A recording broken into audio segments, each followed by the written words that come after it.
매주 목요일 동물과 식물, 자연에 대한 다양한 이야기가 펼쳐지는 재밌는 자연학교 날이죠. 오늘 초대 손님 소개에 앞서서 퀴즈를 또 드립니다. 쌀 드리는 퀴즈, 일부 퀴즈요. 잘 들어보세요. 오늘은 동물 이름 맞히기 문제입니다. 일반적으로 등은 녹색, 배는 흰색이에요. 주변 환경이나 유전 요인에 따라서 갈색, 하늘색 이런 다양한 색을 띠는 변온 동물입니다. 비 오는 날이면 엄마 산소가 떠내려갈까 봐 운다고 해서 생각나는 동물이기도 하죠. 비가 오면. 수원 땡땡땡땡 이게 있어서 수원을 상징하는 동물 중 하나이기도 합니다. 이 동물은 어떤 동물일까요? 1번 청개구리, 2번 이구아나. 문제 다시 한번 드리겠습니다. 이 동물은 올챙이 시절이 있어요. 주변 환경이나 유전 요인에 따라서 색깔이 변하는 변온 동물입니다. 이소무화나 동화, 만화영화 주인공으로도 많이 등장하죠. 그래서 우리에게 정말 친숙한 동물인데요. 경칩하면 떠오르는 동물이기도 하고요. 힌트 많이 드렸는데요. 이 동물은 어떤 동물일까요? 1번 청개구리, 2번 이구아나. 정답 아시는 분들은 단문 50원, 장문 100원의 정보 이용료가 들어가는 샵 0999로 문자 보내주시면요. 남토북수 연천쌀 10kg을 한 분께 보내드립니다. 재방송 들으실 때는 문자 안 주셔도 되고요. 생방송 때만 보내주세요. 오늘 1부 방송 잘 들어보시면 정답 바로 맞히실 수 있을 텐데요. 정답 발표는 2부 시작할 때 하니까 1부 방송 들으시면서 계속 문자 보내주셔도 됩니다. 여기 보니까 한종혜님, 오늘은 정시에 듣게 되어서 기분이 좋습니다. 쑥디님, 오늘도 함께 할게요 그러셨어요. 5시 땡 하면서 오늘의 기후 듣기 시작하셨나 봐요. 감사합니다, 한종혜님. 자, 그럼 이제 오늘 재밌는 자연학교 초대 손님을 소개해 드리겠습니다. 이분이 인기가 너무 많으셔서 가시고 나면 한참 댓글창에 찾는 문자가 오던데요. 우리에게 생태 감수성을 찾아주시는 분이죠. 주변을 두리번 동네를 살펴보게 만드는 분, 동네 관찰자 최성용 작가님 모셨습니다. 안녕하세요. 안녕하세요. 네, 선생님 그동안 안 나오시는 동안 또 많은 것을 관찰하셨을 것 같은데요. 요즘에는 어떤 동물에 관심을 많이 두고 계시나요? 식물이나. 요즘에는 한 장소를 좀 말씀을 드리고 싶은데요. 네. 5월 되면은 저희 동네가 그 약간 외곽에 있어서 제가 살고 있는 아파트 옆에 보면 논이 있어요. 논. 네. 논이 이제 5월 되면은 이제 대변신을 하거든요. 그 전에는 이제 흙밭으로 있다가 4월 말이나 5월 초 정도 되면 이제 논에 이제 물을 대기 시작하잖아요. 물을 대서. 네, 물을 대면 완전히 생태적으로 다른 공간으로 확 바뀌죠. 그러면은 그동안에 보지 못했던 동식물들을 볼 수 있게 되는 시작점이 이제 5월이라고 볼 수 있고요. 또 하나 이제 경관적으로도 그러니까 물이 논에 딱 차여져 있는데 아직 모를 심기 전.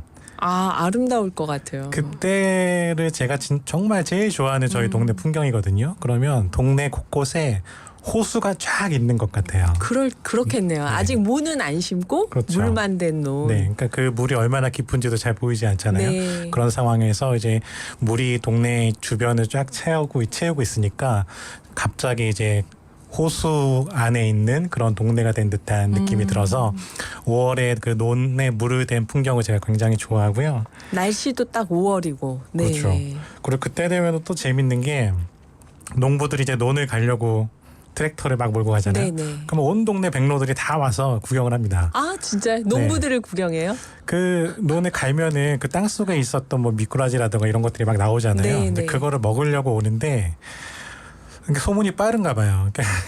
백로들에게 소문이 나서. 갈면 쫙 와요. 백로들도 종류가 있고 그 종류들마다 약간 그 성격이 달라요. 네. 제가 봤던 걸로 보면은 백로 중에 황로라고 있어요. 약간 그 하얀색인데 노란 털이 조금 섞여 있는 애가 있거든요. 황로. 예, 황로. 걔가 가장 적극적입니다. 그 트랙터 바로 뒷공무리로 쫓아다니면서 막 가고요.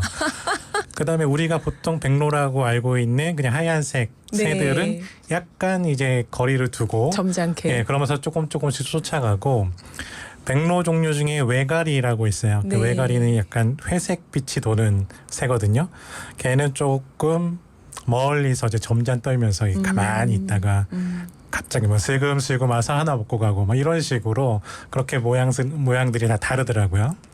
황로, 백로, 외가리가 그렇죠. 속도를 각자 달리해서 네. 트랙터 뒤를 따라가는 거군요. 네, 아주 장관입니다. 그거 네, 보고 있으면. 정말. 예. 거기에다가 또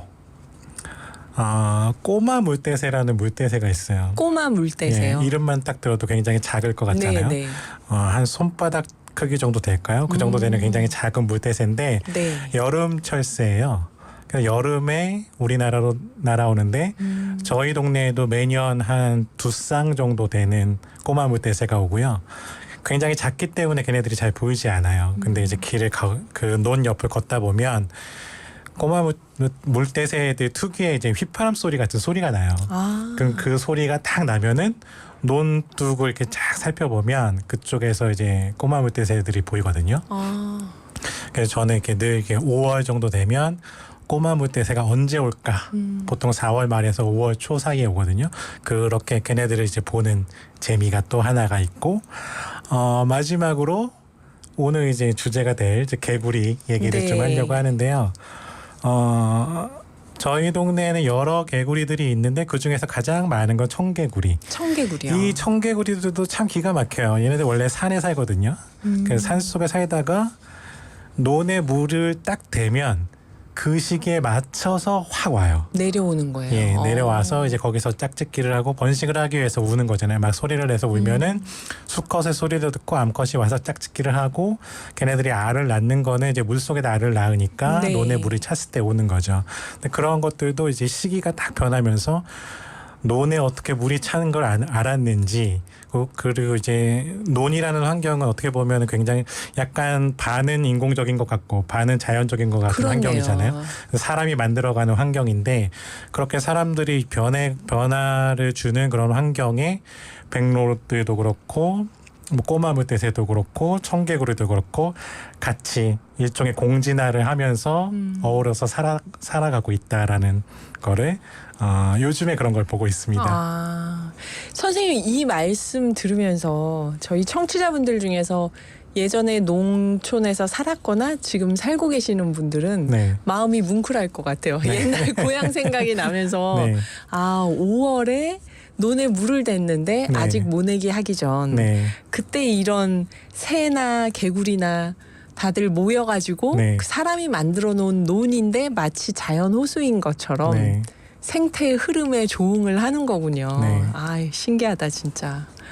그 선생님 항상 말씀하실 때 100% 자연이 아니라 네. 늘 이렇게 사람이 뭔가 인공적인 무언가를 했지만 여전히 네. 자연하고 소통하는 그런 공간에 대해서 항상 얘기해 주시는 것 같아요. 그렇죠. 그런 공간 중에서 정말 대표적인 게 논인 것 같고 논이라는 공간을 굉장히 오랫동안 인간이 물을 대고 이렇게 만들어가면서 네. 거기에 이제 적응한 동식물들이 함께 살아가고 있고 이제는 이제 우리가 도시를 막 만들어가고 자연을 파괴하면서 도시의 영역을 넓혀가지만 또 이제 반대로 우리가 예전보다는 또 조금 더 많은 자연적인 요소들을 도시 안에 넣으려고 하다 보니까 그렇게 그 도시 안에서 이제 점점 살아가려는 동식물들도 많이 늘어나고 있어서요.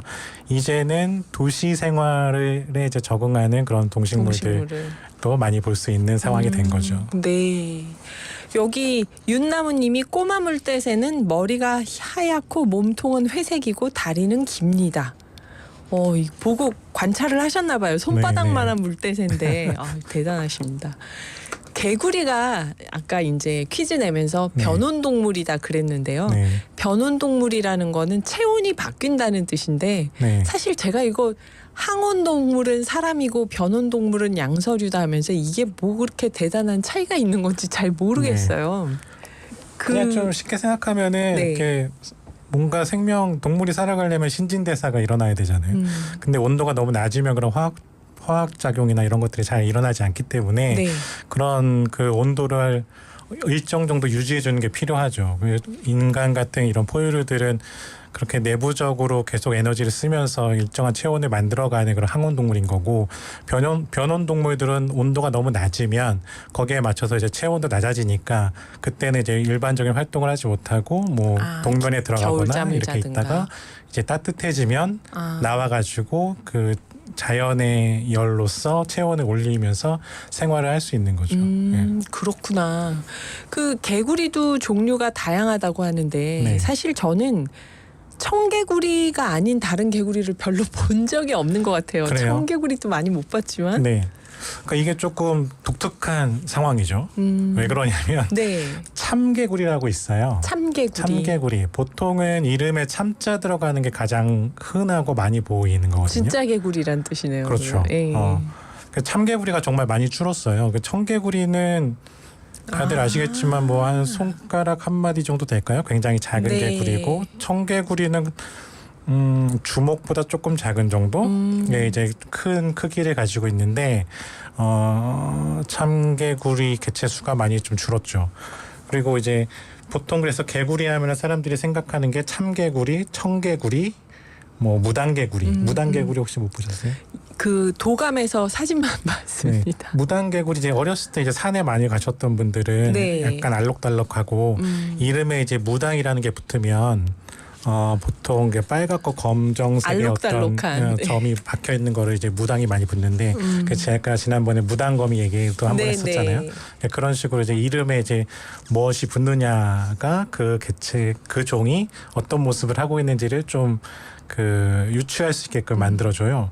그래서 지금 얘기 나온 김에 좀 말씀을 드리면, 참자, 아까 참개구리가 네. 가장 흔하다고 했잖아요. 보통 우리가 참자를 붙이면 흔하거나 인간이 좀 이용하기 좋은 것들, 맛있다거나 뭐 먹으면 배가 부르다거나 네. 주변에 굉장히 많다거나 이런 거에 참자가 많이 붙어요. 그래서 깨 중에도 참깨, 참깨. 맛있잖아요. 그렇네요. 참외, 참외가 맛있잖아요. 이참이구나. 참나무. 참나무. 참나무는 굉장히 주변에 많은 나무고 그 도토리가 달려 있는데 그 도토리가 흉년일 때 굉장히 좋은 식량으로 그렇네요. 쓰여서 쓰임새가 많은 나무인 거고, 참새 맛있잖아요. 참새 참개구리. 맛있습니까? 네. 참개구리도 맛있죠. 네, 맛있군요. 그러시고 예전에 이제 우리가 이게 개구리 뒷다리 먹었다 막 이런 것들은 그 청개구리처럼 조그만 거 먹은 게 아니라 참개구리 같이 좀 큰 큼직한 걸. 걸 먹은 거죠. 예. 그렇게 주변에 흔하거나 사람이 많이 쓰는 것들을 참자가 많이 참이라고요. 붙고, 거기에 좀 반대되는 게 개자를 붙여요. 먹기 좀 힘든 거, 개복숭아, 개두릅, 개살구 뭐 이런 거. 그렇네요. 크기에 붙는 것도 있고요. 그러니까 말이나 마자가 붙으면 크다는 뜻이에요. 말벌 이런 거요? 그렇죠. 말벌. 냉이 중에 굉장히 열매가 큰 냉이가 있어요. 그러니까 말냉이. 그리고 도요새 중에 좀 큰 도요. 마도요. 마도요가 그 마도요. 말이구나. 네, 그렇게 되고, 그거에 좀 반대되는 말로 애기 들으면 작잖아요. 작다는 그래서 뜻인가요? 뭐 애매미, 애사슴벌레 뭐 이런 식으로 보통 이제 곤충 앞에 애자가 붙으면 작은 거고, 새는 앞에 쇠자가 붙어요. 쇠요. 쇠기러기, 쇠오리, 쇠물딱, 쇠제두루미, 그러면 뭐 이런 작은 개체라는 그렇죠. 뜻이구나. 쇠백로, 백로종의 작은 건 쇠백로 이런 식으로. 어쩐지 소를 이렇게 붙인 것 같기도 해. 작을 소자를. 쇠기러기. 네. 네. 멧돼지 하는 이거는 산이죠. 산. 그렇죠. 멧돼지. 그리고 비둘기 중에서도 우리가 흔히 도시에서 많이 몰려다니는 애들은 그냥 집비둘기, 그 하얀색이나 회색인 네, 것들. 그 말고 갈색으로 아주 예쁜 비둘기들도 있거든요. 그 비둘기는 산에 사는 비둘기여서 멧비둘기. 산비둘기를 멧비둘기라고. 네. 멧토끼. 산토끼도 멧토끼라고도 하잖아요. 네, 여러분, 최성용 작가님 얘기가 이제 슬슬 시작이 되고 있습니다. 2부에서 본격적으로 이야기 들어볼게요. 2부에 샵 0999로 문자 주세요. 오늘의 기후 2부 시작합니다. 진행하는 저는 김희숙이고요. 오늘 재밌는 자연학교 하는 날이죠. 동네에서 자연을 관찰하는 9가지 방법이라는 재밌는 책의 저자이자 동네 전문 생태 관찰자인 최성용 작가님과 함께하고 있는데요. 짧은 문자 50원, 긴 문자 100원의 정보 이용료가 있는 샵 0999로 1부에서 말씀드렸던 퀴즈 정답을 보내주셔도 되고요. 최성용 작가님께 궁금한 거를 질문해 주셔도 되고요. 네, 소정의 선물을 드립니다. 몇 분께는. 일단 우리 지금 퀴즈 정답을 알아볼 시간인데 유튜브 실시간 댓글창 보니까 서령님이 최성용 작가님께 이렇게 얘기를 하셨네요. 관찰자의 시선이 다르네요. 동화를 읽어내듯이 말씀해 주시니 함께 즐거이 낭만을 돋우며 듣습니다 하셨는데 선생님 저도 물이 가득 찬 5월의 모내기 하기 직전에 네. 그걸 한 번도 생각해 본 적이 없었어요. 오고 네. 가면서 이게 진짜 아름답다 말씀 들으면서 계속 생각을 했는데 여기 서령님은 낭만을 돋우며 듣는다고 하셨네요. 자, 오늘 퀴즈가 일반적으로 등은 녹색, 배는 흰색, 주변 환경이나 유전 요인에 따라서 갈색, 하늘색 다양한 색을 띠는 변온동물입니다. 겨울에는 겨울잠을 자겠죠? 비 오는 날이면 엄마 산소가 떠내려갈까 봐 운다고 해서 비가 오면 생각나는 동물이기도 하고요. 수원 땡땡땡땡, 수원을 상징하는 동물 중 하나라고 합니다. 이 동물은 어떤 동물일까요? 1번 청개구리, 2번 이구아나인데요. 9504님이 이런 문자 주셨습니다. 화성시에 있는 저희 아파트 안에 석가산 분수가 있는데요. 청개구리인지는 모르겠지만 밤만 되면 개굴개굴 정신없이 울어댑니다. 시끄럽다는 분들도 계시지만 저는 도심에서 또 다른 시골스러움에 정겹습니다. 그러셨고요. 5787님은 모내기 하려고 논을 기계로 갈면 신기한 일이 생겨요. 새들이 거기 먹이가 있으니까 쫓아다닙니다. 이 얘기는 아까 선생님께서 트랙터 지나가면 황로, 백로, 외가리가 네. 뒤따라간다는 얘기랑 비슷하네요. 9122님은 새싹 문자로 시골에서 저녁에 개굴개굴 우는 소리 지금은 못 들은 지 오래됐어요. 그렇게 말씀해 주셨고요. 네, 선생님 1번 청개구리, 2번 이구아나에서 정답은 몇 번인가요? 네. 오늘도 역시 굉장히 어려운 문제였는데요. 네. 정답은 1번 청개구리. 네, 1번 청개구리였습니다. 여기 청개구리 막 보내주시면서 이 와중에 한종애님, 최성용 작가님 무지무지 반갑습니다. 오늘 오시는 날인지도 모르고 무작정 언제 오실까 많이 기다렸습니다. 그러셨네요. 감사합니다. 앞으로 그러면은 제가 방송 시작할 때 최성용 작가님 출연 디데이 며칠 이렇게 얘기를 해야겠습니다. 이렇게 기다리시는 분들이 많아서. 아까 저희가 1부에서 개구리 얘기를 했었는데요. 사실 개구리가 동요에서도 나오고 개구리 노래를 한다. 이소무화나 동화에서도 많이 나오고. 네. 정말 또 우리나라의 어떤 한 세대는 어린 시절을 개구리와 함께 보냈잖아요. 네. 개구리 왕눈이 만화 영화. 네. 근데 개구리 왕눈이가 청개구리죠. 생각해 봅시다. 저 거기에 나오는 개구리들이 네. 무슨 개구리일까 서로 좀 다르게 생기기도 했던 것 같은데 네. 다 같은 종족인지. 생각해 보면 네. 왕눈이 여자친구가 아롬이죠. 아롬이하고 비슷하게 생겼죠. 네. 눈 크고 마르고 조그맣고. 네. 걔네들은 청개구리일 가능성이 높아 보입니다. 네. 근데 아롬이 아빠 좀 투투. 다르죠. 투투는 이렇게 볼이 퉁퉁하게 심술궂게 생긴. 그것도 이제 고증을 잘했다라고 이제 생각을 해보면 청개구리는 울 때 이제 네. 울음주머니가 턱에 있어요. 그래서 턱이 울고 참개구리는 양쪽 볼이 커지거든요. 투투는 양쪽 볼이 크잖아요. 네. 예, 투투는 참개구리로 추정됩니다. 네. 그러면 아롬이는 출생의 비밀이 있는 그렇죠. 겁니까? 아롬이는 그 종을 뛰어넘는 입양. 아빠 투투는 참개구리. 그러니까 어디 보면은 이제 그 아롬이하고 그 왕눈이하고 이루어질 수 없는 사랑이다. 아롬이 아빠가 참개구리다. 이런 말들이 있는데 저는 아무리 봐도 아롬이가 청개구리 같거든요. 네, 아롬이도 청개구리 같이 네, 생겼는데. 그래서 좀 출생의 비밀 쪽으로 가는 게 조금 더 맞지 않을까 생각합니다. 이 얘기 처음 듣습니다. 저는 투투는 참개구리고 아롬이는 청개구리처럼 생긴 만화 영화에서 나오는 걸 보면 투투는 양볼이 퉁퉁하고 아롬이는 왕눈이하고 비슷하게 생긴. 네. 아, 그럼 청개구리는 울음주머니가 턱 밑에 있고 네. 참개구리는 양 볼에 있는 거네요. 네. 그럼 아까 선생님께서 예전에 개구리 뒷다리 먹고 했던 거는 참개구리다. 그렇죠. 네. 그거는 주먹보다 조금 작다. 주먹만 하다. 네.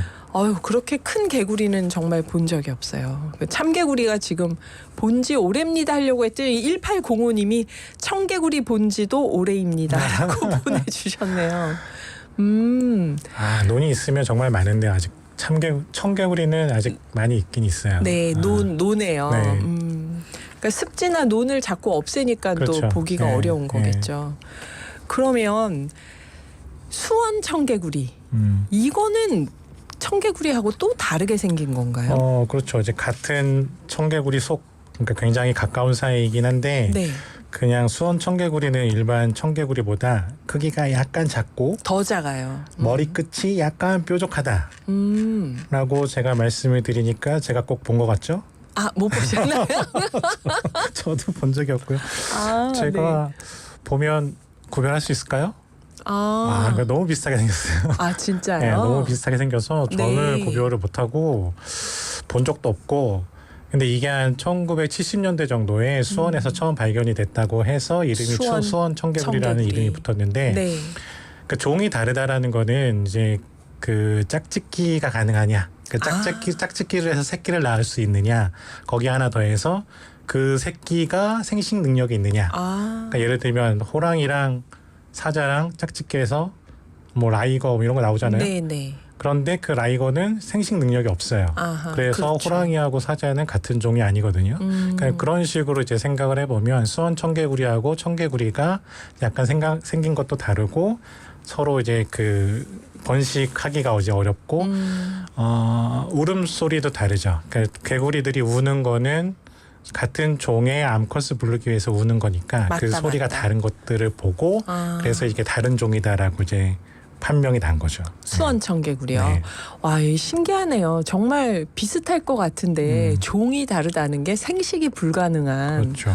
근데 이 수원 청개구리가 유명한 이유는 이제 네. 크게 두 가지가 있는데, 하나는 이게 정말 희귀해요. 멸종 위기종 1급이에요 지금. 아, 1급이에요. 네, 그래서 뭐 정말 거기 공사하다가 수원 청개구리 나오면 멈춰야 돼요. 아, 그런 식으로 이제 수원 청개구리가 워낙 이제 그 보기 힘들기 때문에 그 유명한 게 있고, 요거 하나 말씀드리면, 만약에 정말 이렇게 논에서 수원 청개구리를 봤는데 얘가 수원 청개구리다라는 거 알아볼 수 있는 한 가지 방법이 있습니다. 어떤 방법인가요? 얘 시그니처 포즈가 있는데요. 네. 별을 양쪽 손으로 잡고 울어요. 아, 공중에 이렇게 매달려서. 이렇게 잡고요. 네, 그러니까 바닥에 앉아서 울 때도 있는데, 네. 이렇게 그 수원 청개구리 사진을 보면은 그 대부분이 벼가 이렇게 쭉 자라고 있으면 중간쯤에 이렇게 양쪽으로 잡고 이렇게 올라가는 것처럼 이렇게 올라가서 거기를 잡고 울고 허공에서. 있어요. 네. 양쪽으로 별을 하나씩 붙잡고 그렇죠. 허공에서 울고 네, 있다고요. 그렇게 울면 거의 이제 수원 청개구리다라고 이제 생각하시면 됩니다. 완벽한 시그너처 포즈네요. 이거 아무도 흉내낼 수 없는. 네. 그리고 또 한 가지 이제 수원 청개구리가 그 우리나라에서 약간 유명한 이유가 네. 요즘에는 이제 시민과학이라는 말이 좀 익숙해졌는데요. 그러니까 시민과학이라는 거를 이렇게 그냥 쉽게 생각해 보면 시민들이 과학을 하는 거죠. 과학자가 네. 아닌데 같이 뭐 과학자들하고 같이 뭐 토론을 해서 뭐 문제를 해결하는 방법을 찾을 수도 있고 이제 여러 가지 방식이 있는데, 그래도 그 중에서 가장 많이 하는 것이 이제 생명과학 분야에서 조사를 같이 하는 걸 많이 해요. 그러니까 그 초창기 우리나라에 그 시민과학이 도입된 게 이 수원 청개구리를 이제 이화여대 생명과학과에 있는 한 팀에서 조사를 하려고 하는데, 워낙에 이제 수가 적잖아요. 그래서 네. 이게 어디에 분포되고 얼마나 살고 있는지를 조사하려고 하는데 하나의 연구팀이 이거를 다 조사하기가 너무 힘들잖아요. 네. 그래서 이제 어린이 과학동화라는 이제 과학 잡지가 있는데, 그 잡지에서 사람들하고 함께 한 80명 정도를 모집을 해서 가족들이 이제 팀을 이뤄서 전국에 이제 노는 담당을 한 거예요. 아 정말요? 네, 그거를 하기 전에 모여가지고 수원 청개구리가 어떤 거고 이런 것도 교육도 같이 하고 그다음에 각각의 이제 논을 담당을 하면서 조사를 했는데 그 중에서 지금 굉장히 특이한 점이 이제 수원 청개구리라고 하면은 이름에서도 알 수 있듯이 이제 수원을 비롯한 중부지방에 살 것 같잖아요. 맞아요. 경기도 어디에 있을 것 네, 같아요. 그 전까지만 해도 다 그쪽에 살 거라고 생각을 했었는데 네.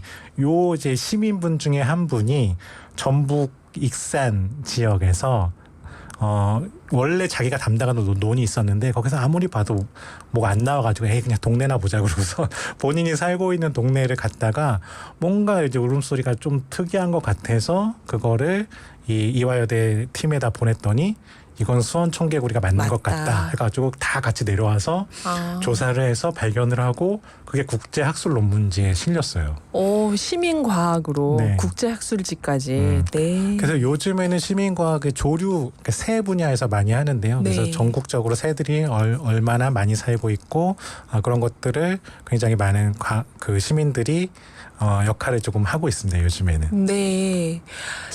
나중에 기회가 되면 오늘의 기후 애청자분들하고 팀을 짜서 뭘 이렇게 발견하러 다니고 이랬으면 좋겠네요. 네. 네, 여러분 이승환의 노래죠. 세 가지 소원 듣고 이야기 또 이어가 보겠습니다. 최성용 작가님과 동네 관찰 이야기하면서 지금 5월을 맞아서 물이 들어온 논에 개구리들 이야기, 백로, 물대새? 무슨 물대새였죠? 꼬마 물대새. 맞아요. 꼬마 물대새. 여러 가지 얘기하고 있었는데요.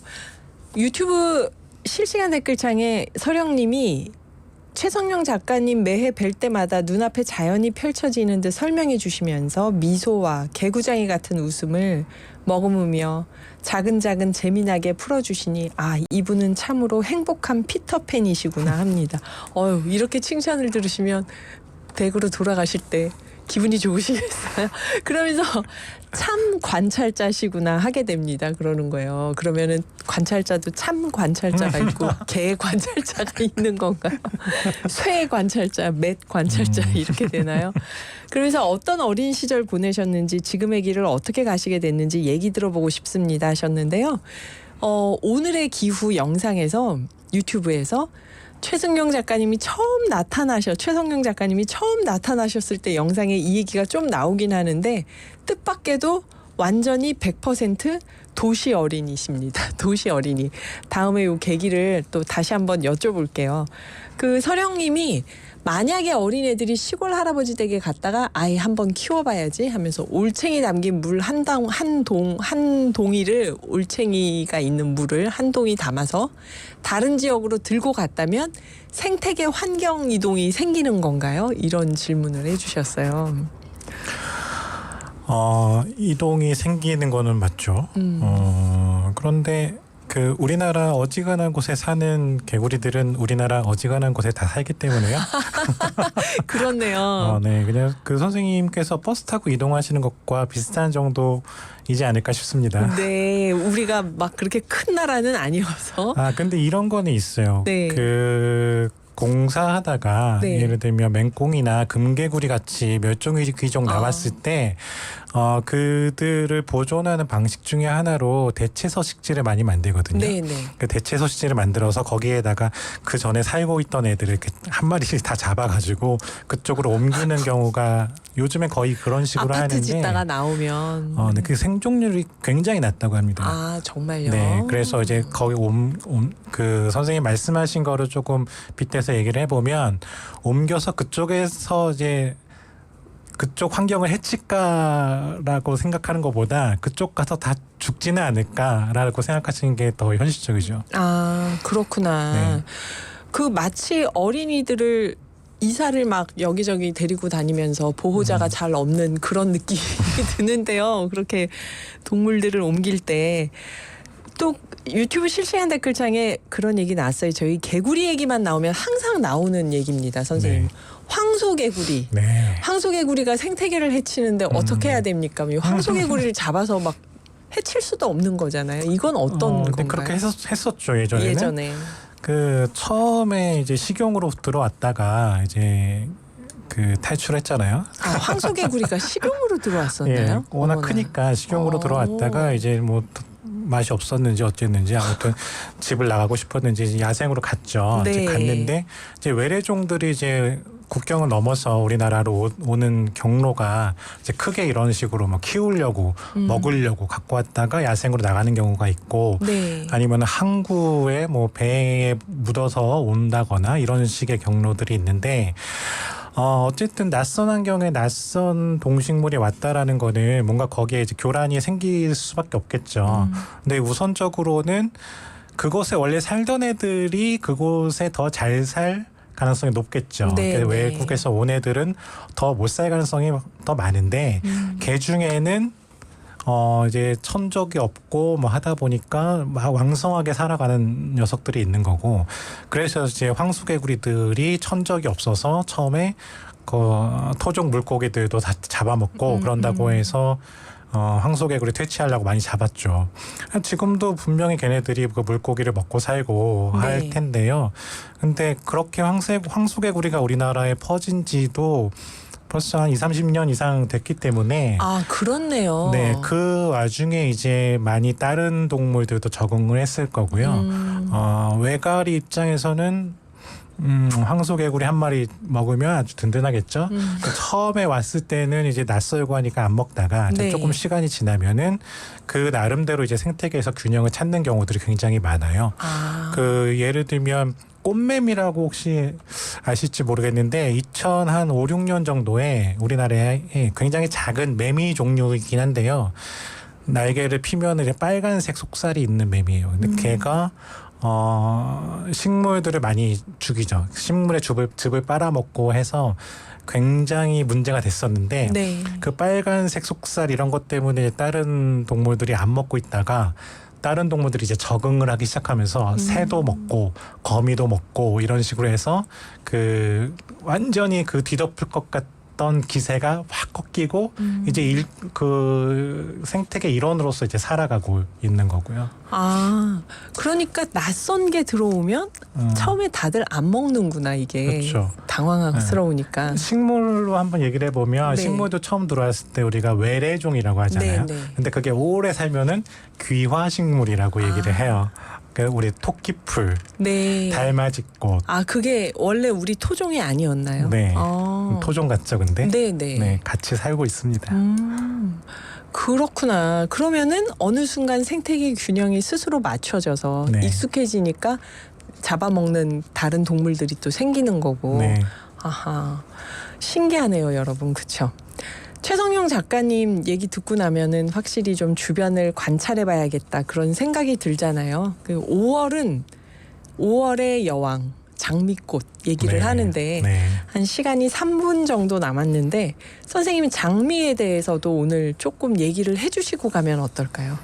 다음 달은 6월이니까 네. 장미가 지니까 이제. 네, 얼마 안 남았네요. 네. 네, 장미라고 하면은 그냥 뭐 하나의 종을 얘기하는 것처럼 느껴지지만 장미과 장미 속의 어떤 관목들을 이제 통틀어서 장미라고 많이 하고요. 장미를 이렇게 떠올려 보면 굉장히 모양이 다양하잖아요. 맞아요.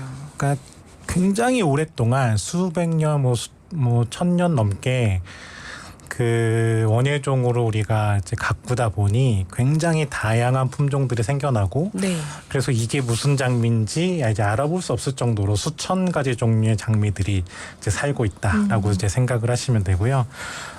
그렇게 따지면 제가 장미과 장미 속 관목을 통틀어서 장미라고 했다고 했잖아요. 그럼 우리나라 중에 우리나라 야생에 사는 것 중에 찔레 아시죠? 찔레꽃. 네, 찔레꽃 네. 향기는 너무 슬퍼요. 맞아요. 네. 그 찔레도 장미과 장미 속이거든요. 아. 예, 그렇게 치면 찔레도 장미인 거고 네. 해당화. 해당화도 장미과인가요? 꽃게 핀 바닷가에서 맞아요. 그 해당화도 장미과 장미 속이거든요. 아. 그러니까 이런 것들도 장미라고 볼 수 있죠. 근데 이제 우리가 보통 그 시내에 심는 관상용 장미를 이제 빨간 장미들을 많이 심고 네. 요즘에는 그 장미 옆에 찔레꽃이 또 하얀색 꽃이 또 예뻐서 찔레도 관상용으로 많이 심어요. 그 두 개를 같이 심는 경우가 많은데 모두가 다 그런 건 아니지만 그 많은 경우에 장미는 꽃은 굉장히 예쁜데 꽃은 원래 열매를 씨앗 때문에 피는 네, 거잖아요. 네. 근데 이제 개량을 하다 보니까 그런지 모르겠지만 열매를 안 여는 경우가 많아요. 아, 관상용으로 예쁘게 하려고 계속 네, 개량하다가 네. 이제 열매가 안 맺는. 네, 열매를 맺는 경우도 있지만 안 네. 맺는 경우도 있어요. 그러니까 아. 저희 동네 장미 같은 경우는 열매를 안 열어서 꽃이 폈을 때는 굉장히 예쁜데 꽃이 지고 나면 가지 끝이 허전해. 아, 아무것도 안 남아요. 뭔가 이렇게 쭉 가다가 거기에 열매가 있어야 될 것 같은데 이렇게 허전하게 그냥 끝나는 경우가 있어요. 그리고 이제 그 장미 옆에 찔레를 같이 심었는데 찔레는 열매가 열리거든요. 네. 그래서 만약 여러분 동네에 장미하고 찔레가 같이 피고 있다면 지금은 뭐 예쁘다 하고 보시고 이제 그 꽃이 진 다음에 가을에 그 꽃이 있던 자리가 어떻게 변할까도 보시면 조금 더 재미있지 않을까. 네, 열매가 생각합니다. 있는지 없는지. 네. 네, 오늘 최성영 작가님과 재미있는 자연학교 이야기 들어봤습니다. 오늘도 감사합니다. 네, 감사합니다. 3부에서 뵐게요.